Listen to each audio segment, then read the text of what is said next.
the military firing on them. You know the case of NSAS in Nigeria, yes, when young people went to the streets and they were shot at, live rounds were used and several people were killed, even though the government tried to cover it up. The Lagos State government tried to cover it up. Then we saw the former Lagos State governor going to do one Sherlock Holmes stunts, you know, discovering evidence and all that. Now in Madagascar, the young people started protesting, and guess what? The military joined the protesters, and that was when the dynamics changed.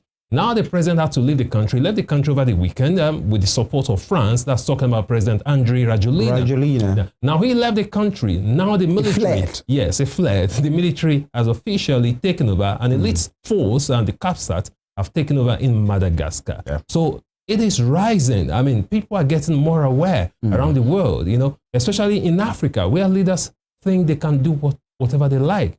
It will always get to a point where the people will be fed up and they won't be able to take it anymore. And that's exactly what's happening in Madagascar. Started with Nepal, Morocco, now Madagascar. And who knows where next it will happen. So leaders just have to sit up.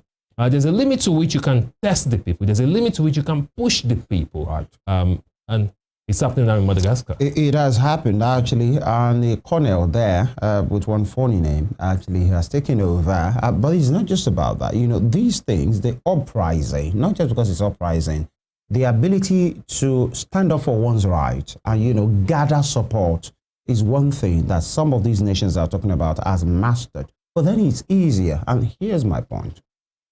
When some critical stakeholders agree with you on that stance, it becomes a bit easier. Now, because the parliament, I think, you know, in a kind of way, maybe impeached the man, and then he wanted to stay put, actually. But the military, the state as well, what I mean the state and, you know, institutions of the state, especially the military, saw a reason to protect their states. Absolutely. Beyond the loyalty to Mr. President. You know, those are two things. To say, we are loyal to you, but we are first loyal to this country called Madagascar. Absolutely. And in their own knowledge, they feel we should rise and protect our state. So there is tenure regime, actually, where leaders, that's what leaders look for. And that's why they try to put their own in all of those places. But then the loyalty to feel this is our country, irrespective of my loyalty to you as Mr. President or whoever, and I think that counts. And everybody in the country rose against the man. The man had to flee, actually. And now, but the question is, what next?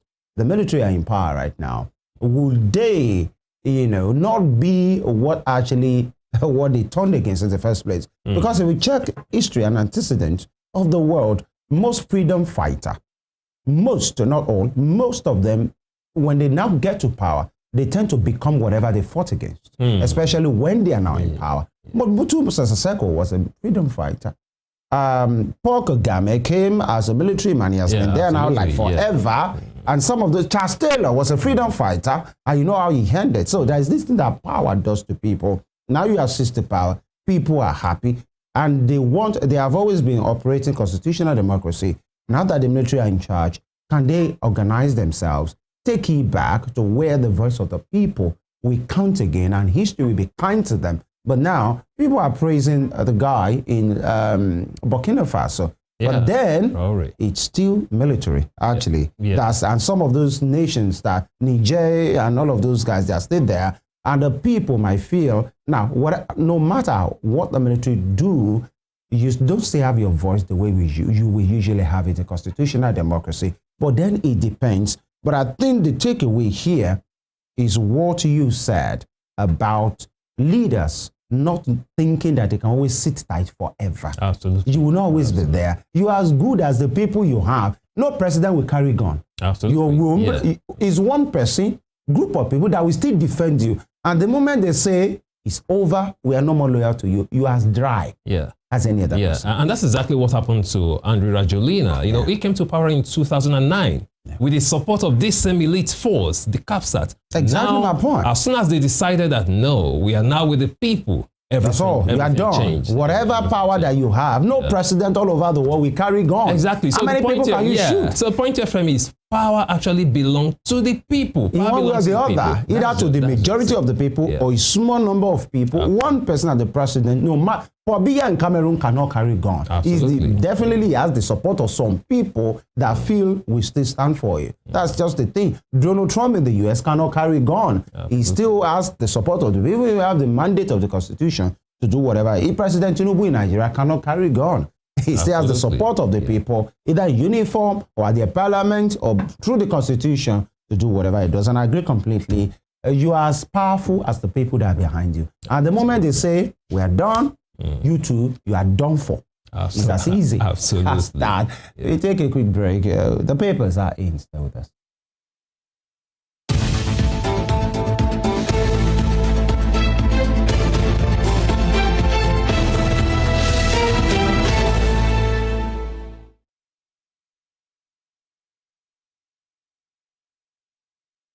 Right, we start the newspaper segment from the Nigerian Tribune. The Nigerian Tribune today, PDP suffers multiple losses in Enugu, Bauchi, and Kaduna. As what is big and boldly written, on the front page of the Nigerian Tribune. PDP suffers multiple losses in Enugu, Bauchi, and Kaduna.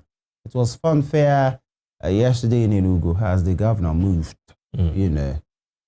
wholesomely to the APC. There was a press briefing. There was the party in which people came to welcome him, and he gave his reasons. Now PDP, they are done for in Enugu.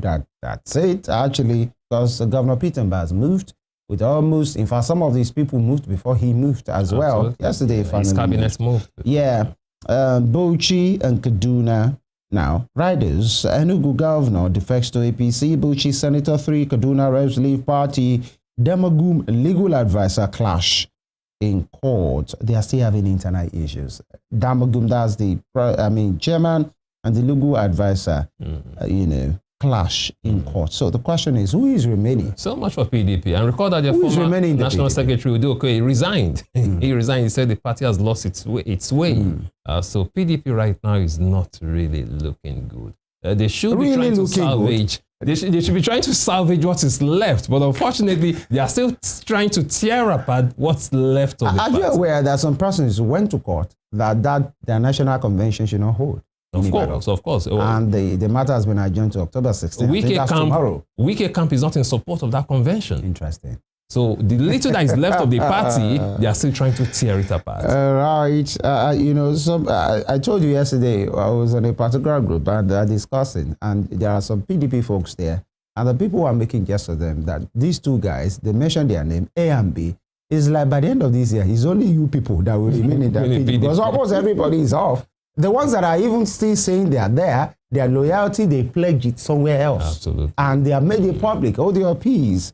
All right. Now, Ekiti 2026, coast clears for Oyebamiji as APC adopts consensus option to pick governorship candidate. Actually, it's always a tough call when you have a governor sitting tight and you are in that party and you want to collect the ticket in Nigeria. It's almost impossible. It's a tall order. Except you are running against the wind. Except that governor has lost it, like Ambody example in Lagos, actually, because it's not re-election, but they tied. In fact, the full ocean, not the tide, Even before the elections in Lagos, somebody was no longer in control of the state. Yeah, that's what I said. Even he couldn't even access his own office. So, all right. So when there is an incumbent and some persons in Nigeria, actually, there is no law that says you can't compete, but it's always as good as you're just wasting time. Now, Obre Worry flags off reconstruction of Worry Sapler Benin Road, and health brain disorder kills 11 million yearly, affect 40% of global population. WHO brain disorder. And Nigeria secures Shell's $2 billion offshore gas project. IMF raises Nigeria's 2025 growth forecast to 3.9%, project 4.2% in 2026. And guess what? Was this other guy that he was the presidential spokesperson of Atiku before he joined the president? Daniel Bwala actually rushed through of course, speaking for the presidency and hailed, you know, this particular projection of IMF that said the forecast for 2025 has been raised to 3.9% with an increase of 0.5 actually. And they say, yes, IMF is seeing the good work we are doing, and President Bola Ahmed Tinubu is doing a lot, and the work is showing. And I said, oh, you are very happy to embrace this. How about the World Bank report of last week? And you guys had to say, no, this is not for us. You know, the press, just that same yesterday, they released the report and said, yes, my principal is working, Nigeria is moving, and now you can see the trajectory. And one person a lot of Nigerians don't take seriously is Daniel Bwala. Well, that's just it, because he speaks from both sides of his mouth. Well, he speaks for the presidency. Absolutely. He's speaking for himself, for his stomach. I laughed yesterday when I saw the statement. I said, oh, you cannot embrace this very quickly. But the World Bank thing that said, you people are trying, you are working, but whatever you are working on, let it reflect. That was all the World Bank said. Let it reflect on the lives of your people. Let them be able to feel it. And they say, don't talk about figures. It's the impact. And the same people are talking about where is the impact. All right. And 4.2% in 2026. And ASU strike Rep Speaker to chair committee to reconcile FG university workers. These are the things you hear. And you are angry because the Rep Speaker just realized that this was going to happen. You know, and NGX closing gong ceremony, Jimovia reaffirms Zenith Bank's commitment to shareholder value. FG drops mathematics as requirement for admission of arts students. Interesting, I'm sure many. I saw that yesterday. I'm sure a lot of them will be jubilating. Glory, glory! Finally, I was surprised when I saw that yesterday. I was like, really? Well, if they believe, some of them have said, who must help? So if they believe they don't need it, well, that's good for them. But again, basic arithmetic is important for everyone, regardless of what you intend to study. Just understand basic arithmetic. Yeah, you might not go into further mathematics, you might not go into more the calculus and all that, but just understand basic arithmetic. I think they'll do that to the secondary school level. Absolutely. Actually, and so when they are going to tertiary institutions, for any students that want to study art-related courses or subjects, you don't have to worry about math. I think that's what they are saying. And that some people will nearly go to church to want to do testimony. Honestly, yeah. Because it's like a thorn in the flesh of a lot of people. And for me, see, I don't blame a lot of students. What is the quality of teaching? What's the quality of teachers we have for this subject? That's the point. So when we don't have teachers who are really good, who are talented, you go to some places, I've watched some clips, some videos, you see some maths teachers, they make it so simple. And interesting. Yeah. Yes, there was this guy in uni, like University of Lagos, the guy was taking tutorials then, Ben. The guy was like a magician. He made mathematics so simple. Yeah, he made it extremely simple. No matter your background, you would understand. This guy is so, calm, so funny. He uses different analogies. So no matter your background, it makes it easy for you to understand. And a lot of people did well in that course. So it's all about the quality of teaching. That special talent should be encouraged and celebrated. Absolutely, actually. Yeah. And he wasn't even a lecturer. He was doing his master's, so he was just coming to take tutorials. And the guy was helping so good. People. 6 a.m. in the morning, lecture halls are packed full because of this guy. Right. Because he's just talented. All right, that will be all from Nigerian Tribune. From the front page of the Nigerian Tribune, we move to the front page of This Day newspaper. On This Day newspaper this morning, FG hails Shell fresh $2 billion gas investments. Upstream FIDs exceed $8 billion. Federal government hails Shell's fresh $2 billion gas investment. Upstream FIDs exceed $8 billion. You find details of that story on page 8 of This Day newspaper. Below that, we have a couple of riders. Lokpobiri, it's direct outcome of Tinubu's bold reforms. Of course, the presidency has to take responsibility and take the glory for this, saying it's a direct result of Tinubu's bold reforms. And beside that, we have another one. NUPRC partners World Bank to boost Nigeria's upstream decarbonization agenda. Federal government partners World Bank to boost Nigeria's upstream decarbonization agenda. You find all that on page 8 of This Day newspaper. Away from that, moving to the top strip, Jimovia named doyen of Nigerian banking industry at the NGX closing gong ceremony. Quite interesting. That's talking about the chairman of Zenith Bank, Jim Ovia, named doyen of Nigerian banking industry. Of course, he has done well for himself. Zenith Bank is, for a couple of years now, has been the strongest commercial bank in Nigeria. So he has done really well for himself. So congratulations to you, Jim Ovia, and of course, the Zenith Bank team. Away from that, still on the front page of this day newspaper this morning. Mba Deputy Cabinet entire Enugu State political structure dump PDP joins APC. Mba Deputy Cabinet entire Enugu State political structure dump PDP join ADC. Talking about the gale of defection once again hitting Enugu State in southeast Nigeria.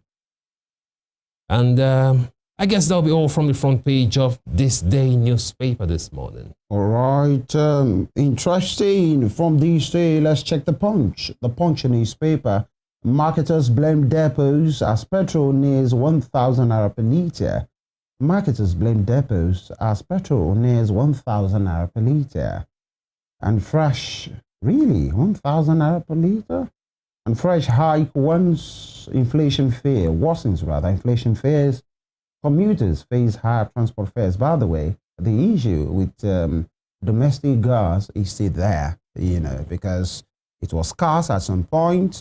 Later, I think over the weekend, some gas stations around here started having it, but then it was quite expensive. Yeah, it's expensive. So I saw a report yesterday saying cooking has now become a luxury for a lot of people. Right. You know, some people have to resort to the use of charcoal. I mean, going back to use charcoal. In fact, somebody had to that I had to take a keg, and she was looking for where they were selling kerosene, actually, because she said, I have a stove, you know, Nigerians have, and the you know, the electricity is even nowhere to be absolutely found. So you can't even use the electric stove and all of those things. No, we've been through a lot in this country. We are still going through I remember a very long time ago when I was a very little boy, there was a time we had this scarcity of, you know, kerosene. Then it was majorly kerosene, and so people now started using sawdust. There's a way they way they heap it in this container, in this can. They heap it. I mean, very funny things. I mean, that's what Nigerians go through. We have so much. Look at the crude reserves we have in Nigeria, and the gas, look at the gas reserves. Daily flare. Exactly. Every day, flaring of gas on a daily. Yeah, I saw a clip where Yeli Shori was saying that in a particular place in Bayelsa, that the gas reserve there is about 62 billion metric tons. That is actually what they are protecting. When the case of Ken Saro-Wiwa came up and he spoke, they said he touched a sensitive part of the government, and even the international community couldn't protect him. Eventually, he was killed. He said, whoever tries to touch that part, that the governments, even the international community, they will just stand down and they will just watch because they have vested interest in this. In that and it's all about corruption. Resources. This thing is flowing freely, okay, through non-governmental channels, even to some people. Some people are benefiting from it, while the average Nigerian is suffering. You know, they have always said, if actually we do what we are supposed to do and we are not riddled with these kind of unfortunate leaders that we have, not just about now, from time immemorial, since the discovery of whatever we have under the soil, as far as oil and gas is concerned, Nigeria has no business with poverty. Absolutely. No single. We should be in luxury. We have enough to go every around. time. To go around. And everybody will be happy. And even if you want to steal, you know, which is bad, you can do whatever. But in Nigeria, people don't steal. They take the whole thing. Actually, if it's allowed that some people can steal communities in Nigeria, they will steal the whole state.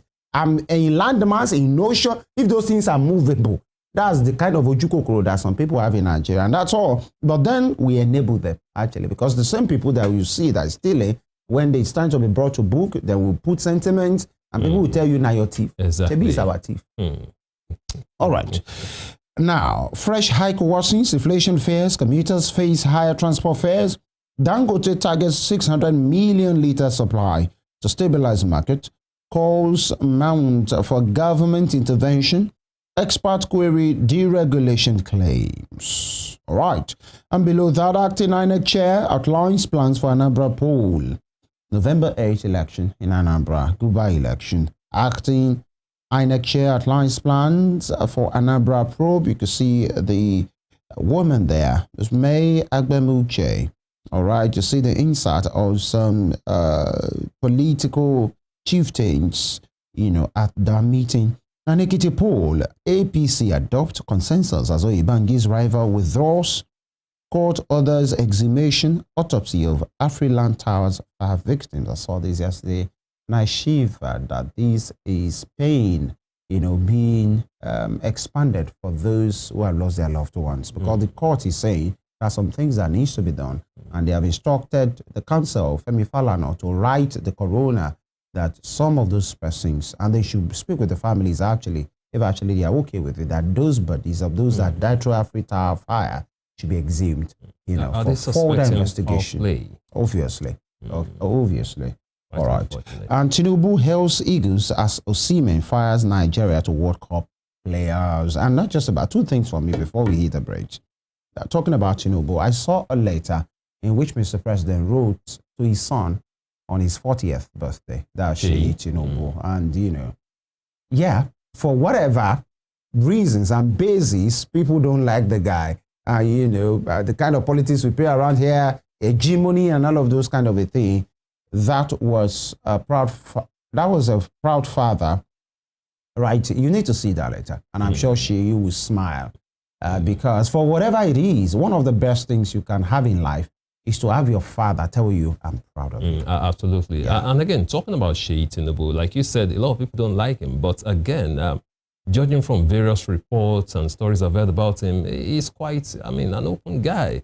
He deals with everyone. Here's what I mean. Yeah. Even those who are his father's political opponents, he draws everyone closer to himself. He tries to reunite everyone. He doesn't say, oh, this person is not supporting my father. You see him still relating with those from opposition party. So that's the kind of person he is. He is not vindictive. He doesn't, segregate. He doesn't say, oh, this one is not supporting my father. At least that's what people are saying about him. He tries to unite, those around him. And the young man has done well. And so many persons believe that he, very privileged actually, but they feel he has possibly hoping another, a new annal in, involvement of family, especially in governance, actually. Although people will frown at that because personally, and many persons have said, there are some occasions that the man, Sheyi Tinubu, has appeared that he has no business there, actually. I just remembered one. I just true. There was a time they traveled to Dubai, and Sheyi and his brother, I forgot the name of the other one, were part of the entourage. They were introduced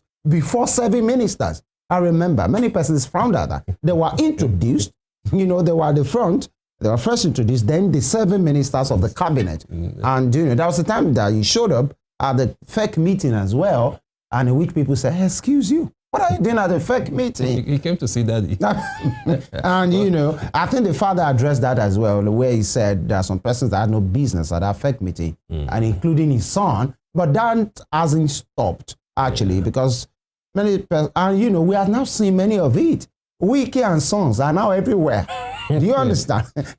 well, before you go to Wiki, Jumake Oduwole and his son are now attending meetings. And, quite interesting. But then talking about Sheyi, he's one person that many young persons like, quite generous as his father, quite embracing in the manner in which he does things. Although many persons will say, see his money, that's another thing. Is our money that the guy is spending? Absolutely. But I'm just talking on the father-son relationship. Yeah. He has been very involved, guiding through, garnering support for his father, although he gets the sticks sometimes, and deservedly so, especially when you are putting your nose in the business of the state. Yeah. So when the Pope died, when the late Pope died, and they went to the Vatican, so he was there. And so what I just remember, as soon as you mentioned, it was the point where security officials had to stop him when Mr. President was, engaging the Pope, talking to the Pope. Then Sheyi too was, trying to come to, and they had to stop him. Like, hey, young man, who you be, according to in Nigerian English.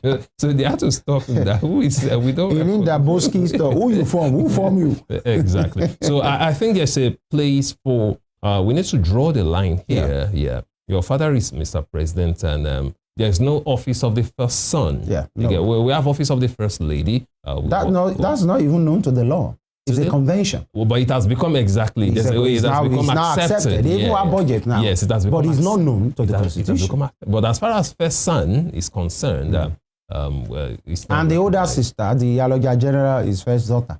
As well. That one too has a very powerful office in Nigeria. But you joking? And now people are saying... She even went to Benin to go and do the Iyaloja General thing. The Oba of Benin told her, excuse us, we don't do Iyaloja General in Benin. Yes, and there's a rift between them now, talking about the Iyaloja, and of course that's the market leader in Benin, because she's trying to, exert her authority there as well. And they believe, okay, whatever is going on there is when you go put another Iyaloja General, that one will be loyal to the president's daughter, and then by proxy, she will be ruling that particular place. The Oba of Benin had to say, no, this is not Yoruba land. This is not where we use the title Iyaloja General. If it's about the market leadership and having women being leaders, there is a way we do it here. There is a name we call them. Don't bring the Iyaloja thing.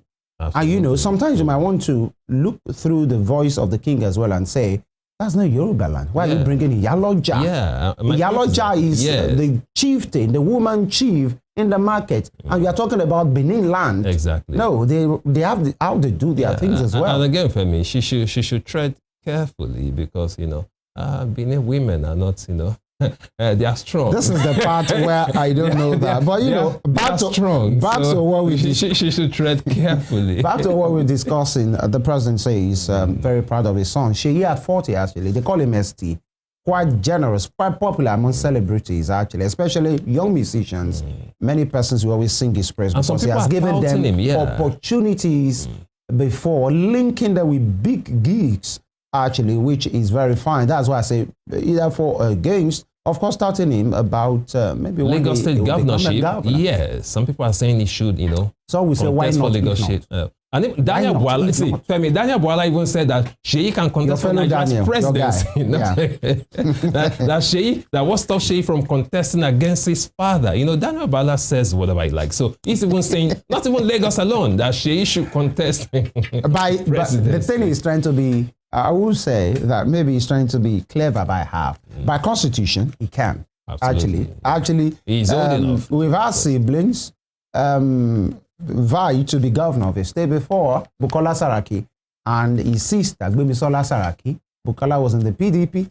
The father was supporting Gbemisola, the sister, I think AMPP, then in Kwara State. Bukola floored all of them, actually, the father and the Oloye himself. Bukola, the Maradona himself. So it's constitutionally is allowed. But then we know that's just like explaining it away to say he has a right. He has a right if actually he doesn't have a criminal record. In fact, in Nigeria, your criminal record, all you need is a letter to the committee and you can be forgiven. Disappear. Actually, it can even disappear. That's just it. So, but then, why not if not? But the problem will be the optics. To say, is it you people's word that we have come? The mother, senator for like 8 or 12 years. The president is your father. He was governor 8 years. And now the son. But one day, political watchers are saying that the guy might just emerge. Yeah, but Femi, if Nigeria, why not? Here's the point I'm trying to make. If Nigeria is truly working, if everyone is fine, sincerely, no one cares.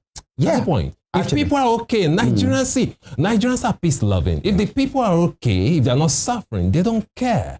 They don't really care. In fact, at this level, the Sheyi Tinubu, Remi Tinubu, Iyaloja Tinubu, President Tinubu thing, I'm sure if you ask especially those in the interiors of the country, they don't know them. They don't care about them. What they want is an enabling environment. Farmers want to go to the farm. That's just it. Do their business, take it to the market to sell, have their money, prepare for the next season.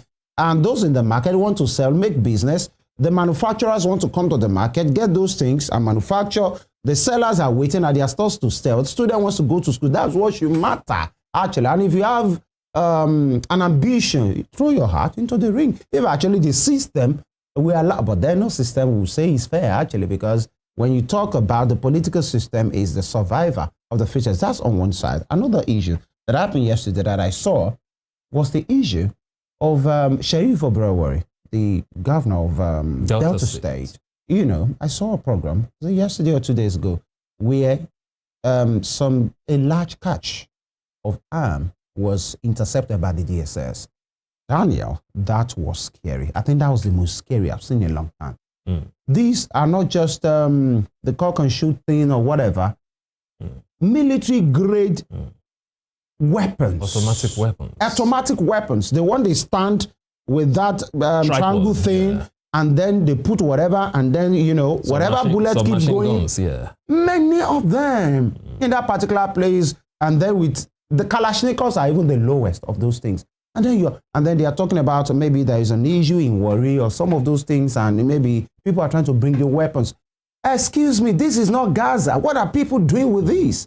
This is not AK-47 that is a military-grade weapon. The kind of weapons in Niger Delta, okay? I've spoken with a guy who is actually... And then you wonder, who are these people? I've spoken with someone who has been in the creeks, yeah. He has been in the creeks, and he was telling the kind of weapons they have. Those guys are not scared of guns. You know, they dance to the sound of bullets. I mean, you can be shooting at them and they'll just be dancing. Lord have mercy. They have weapons, they have charms. I mean, they have the kind of weapons they have in Niger Delta. I don't know about charms. Those weapons that I saw on that TV, I'm not sure if those weapons we respect charms, actually, because those are terrible. No, here's what I'm saying. They're not scared. These guys are not scared to face the military. I know. They are not scared of Nigerian army at all. You know, when these arms are, you know, intercepted and, you know, the police will parade it and all of those things and those people caught, you know, most times you don't really see anybody apart from police and newsmen. The governor had to go there to go and see for himself to say, what is going on here? And he said, whatever is going on in Delta State, in Warri, and in Axis,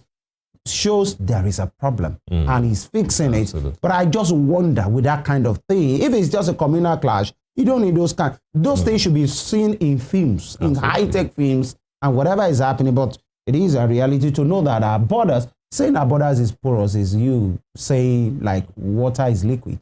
Actually, it's so obvious to everybody. We'll take a quick break right now. When we return, there is a new development in which there is a suggestion at the National Assembly that maybe for some particular reasons, the 2027 general elections could be moved forward. Okay, you want to know why? Stay with us.